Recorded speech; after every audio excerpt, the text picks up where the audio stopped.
Hey, it's Mark. Here's what I'm thinking about this week.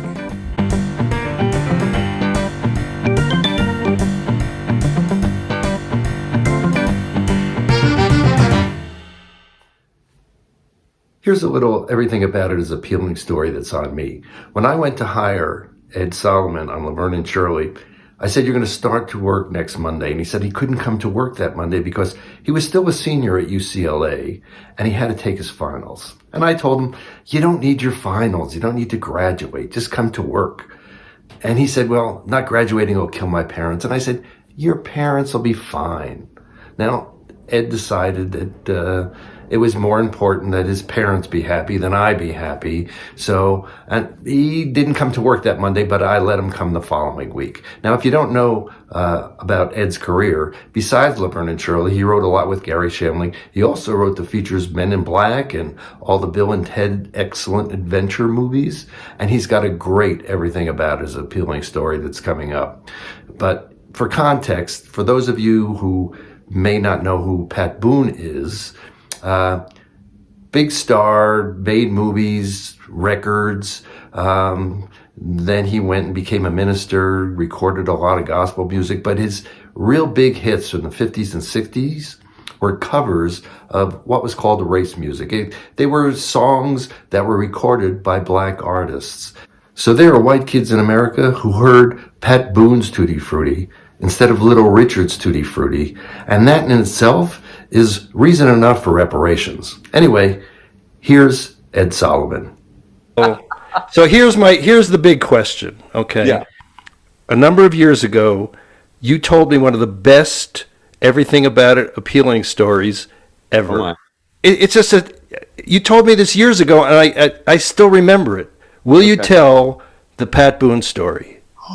Oh my God! And don't leave out the part. And don't leave out the part where you had to mortgage your house, because it's great. So I had been trying to make this movie Yes. for a long time. Will you name it?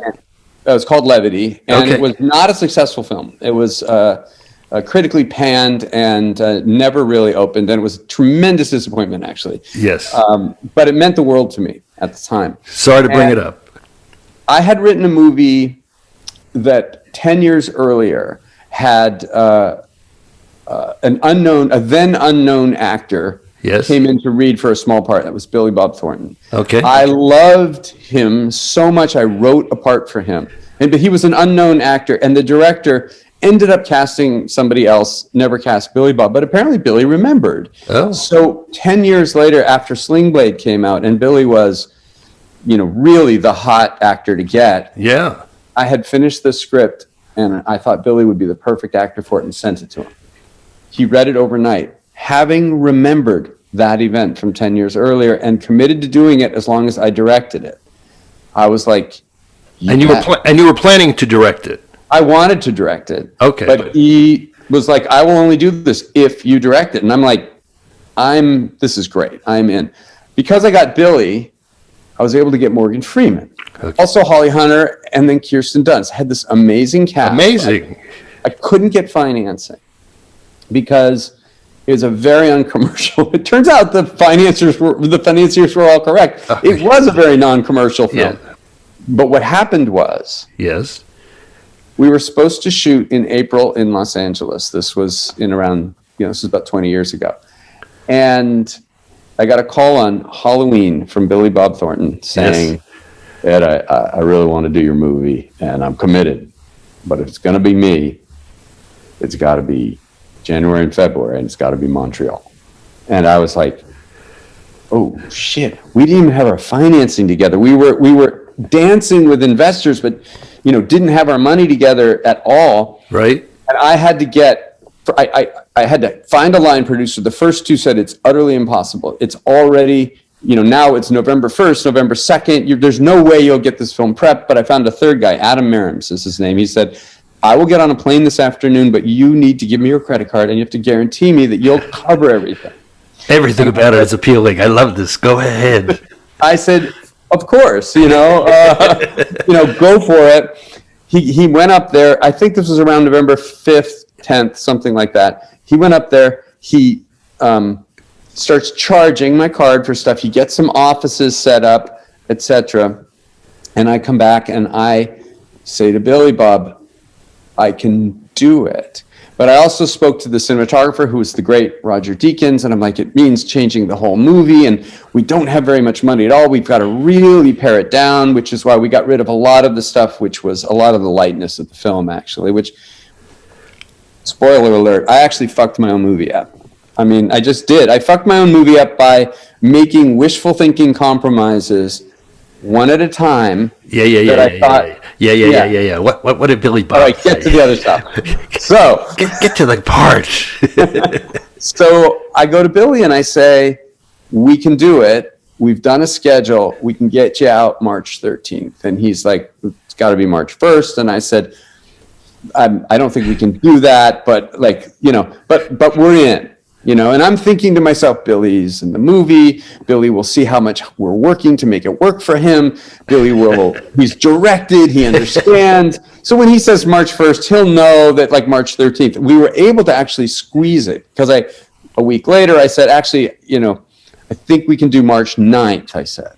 And he said, it's got to be March 1st. And I'm like, he's going to know. He'll change. He'll get in, you know, he'll get behind the program. He'll understand. And I didn't ask him why. I just, you know. So we start this furious scramble to get the financing together for this movie, which I don't have. So week 1 goes by and Adam tells me it's going to be about 70 grand. And I'm like, holy shit, that's a lot of money. But I'm sitting with Roger Deakins. We're breaking down the movie. I never went to film school because I got this job on Laverne and Shirley. So then the producer said to me, don't go to film school. He actually said to me, he goes, Ed, this is film school. You remember saying that to me? I said, you know, but Mark, I'm thinking about going to film school. And you're like, Ed, you're going to go to film school to get this job. You're going to go to film school so that you can get this job that I'm offering you right now. Why would you go to film school? And I'm like, you make a very good point. Thank you, Mark. Okay. Another apology. Okay.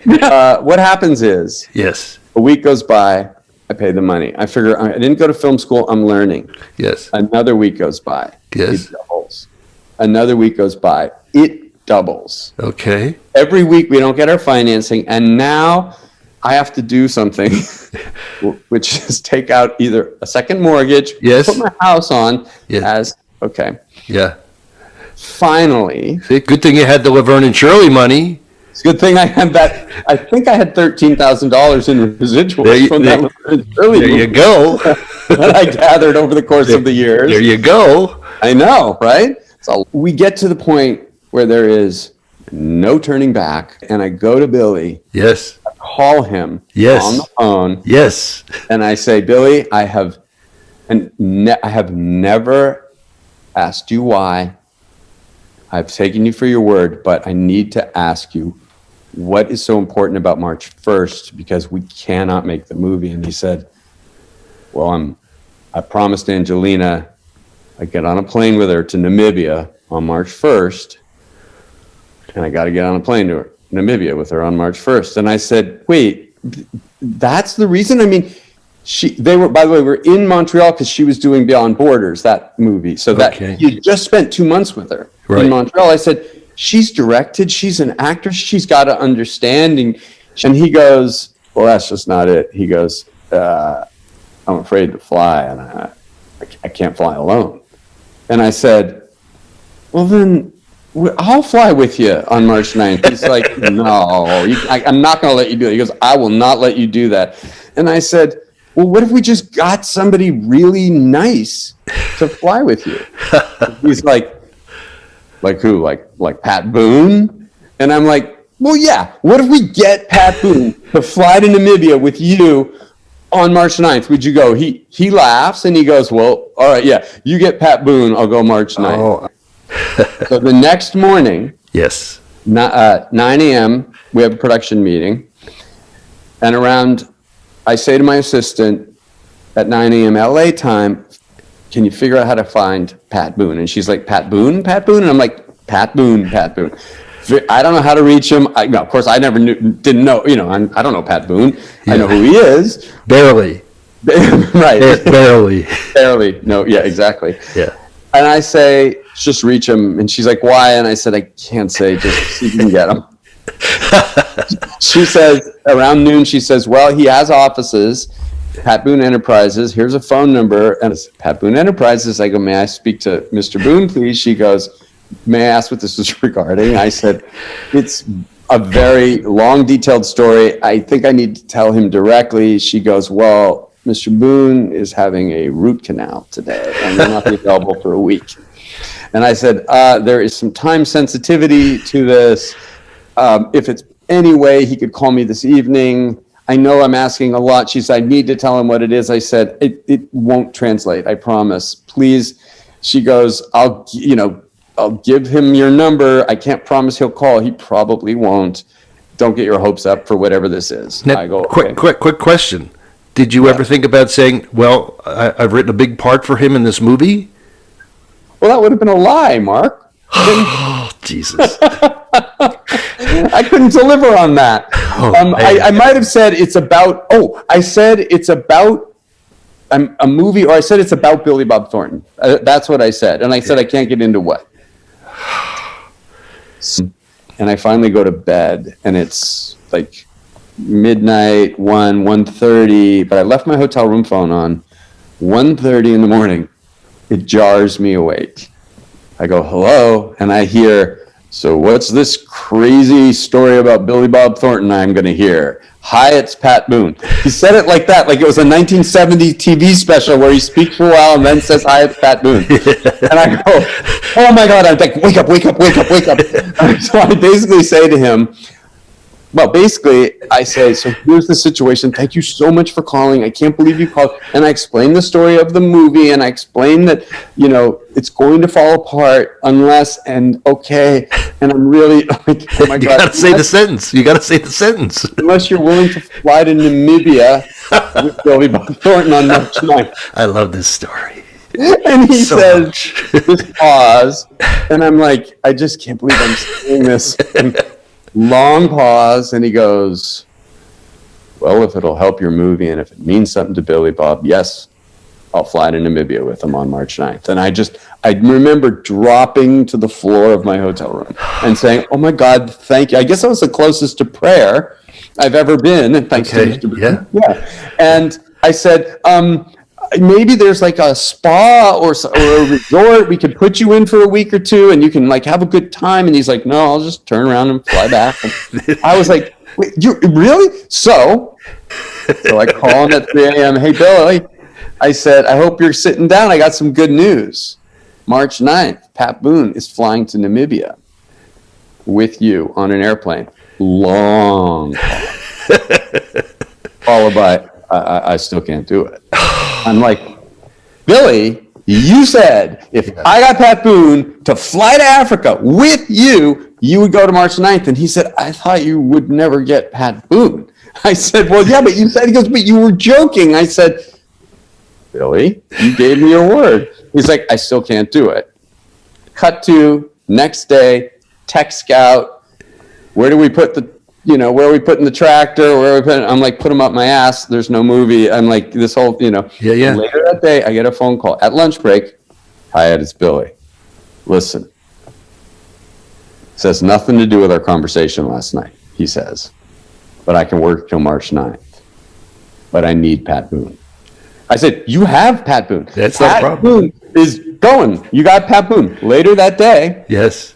production meeting back at the office, phone call with my assistant looking at me like this, like Oh, yeah. holding the cordless phone going, and I'm like, she goes, Pat Boone's office. And I'm like, oh shit, I know what's going to happen. It's going to be, Mr. Boone was on Demerol when you spoke. Yes. He didn't realize Namibia was in Africa or whatever. Yeah. And it was Mr. Boone. She says, it's about this Africa thing. And I'm like, oh God. And she goes, Mr. Boone wants to know, is he flying to Canada on the 9th and then Africa on the 10th? Or is he going to Canada on the 8th and then Africa on the 9th? And I said, it's Africa on the 9th. I'm like, oh my God. Every week of production, Billy asked, is Pat Boone coming? Every week. And then Billy said, it's always been my fantasy. And by the way, he brought it up as a joke. He said, it's always been my fantasy to go to Africa with Pat Boone. He said. Which on so many levels is so fucked up. And yet, if you know everything. Yeah, I know. Everything about it is appealing. Everything about it. So then. Yes. Oh. Yes, but wait, there's more. Yes. March 3rd. We are in the last week of shooting. I get a phone call from Pat Boone. Yes. Correct. I am so sorry to tell you this, Ed, and I need to lead a prayer vigil on March 9th. Please tell Mr. Thornton I'm really sorry. I will not be able to go to Africa with him. Yeah. And I hang up, and I'm like, oh, fuck. Billy is going to think, and by the way, he'll be correct to think that we were fucking with him this whole time. He on that same day, I'm talking to Adam, who is standing here, and I see Billy walking. We get there, right? Yeah. I see Billy walking toward me. He goes, Ed, I have a question about Pat Boone, and Adam is looking at me. Billy can't see Adam's face, and Adam's like, and he goes, I just had a question about the Pat Boone thing. He goes, how much is it going to cost me to fly him to Namibia? And Adam looks at me. And I'm like, I don't know, Adam, what do you think? And Adam says, $40,000? A bazillion. Yeah, exactly, $1 million. And Billy's like, what, why? And Adam's like, well, you got to insure him. We got to put him up. We got to let him stay there for a while. It's first class to Montreal. We're like, and Billy's like, really? It's like, yeah. First of all, I'm going, Billy thought he was paying. Oh my God. Yes. Then he goes, you think you'd be willing to just meet for dinner in LA or something sometime? We go, we could ask him. You never know. So we said, he likes kookaroo. yeah, take him to Kookaroo, Zanku Chicken, anywhere, it'll be on us. Yeah. He'll have a great time. Yeah. And he goes, let's just do that. And we said, okay. Oh, man. It's my favorite, Ed. My favorite story of all. I love that story. And the fact that he picked Pat Boone is just like, Anyway, Ed, this is great. Thank you, Mark. Thank you for having me on. Oh my God! But you have the best. You have the best story of in the world. It's so. Yeah, I'm hoping that other people who have everything about it as appealing stories will email me and because I'm sure other people have probably made movies with Billy Bob. Yeah. Thank you, Mark, for not just having me on, but also I'm so glad that you and I are friends. Okay, and I'll edit this back to that other little part that. Yeah, I get it. You just, Yeah. I'm just gonna say the part, you blew me, and then how wonderful I am, and that we're friends. As I understand that these things should only be no more than 3 minutes. So exactly. Just use the highlights, and that's it. Take care, Ed. Be well. Thank you, Mark. There's no people like show people. They smile when they are low. Hey, as long as you're on the site, why not go to my writer's drawer page? My novels, books, screenplays, TV pilots, they're all available for free download. So check something out, and if you like it, leave a comment.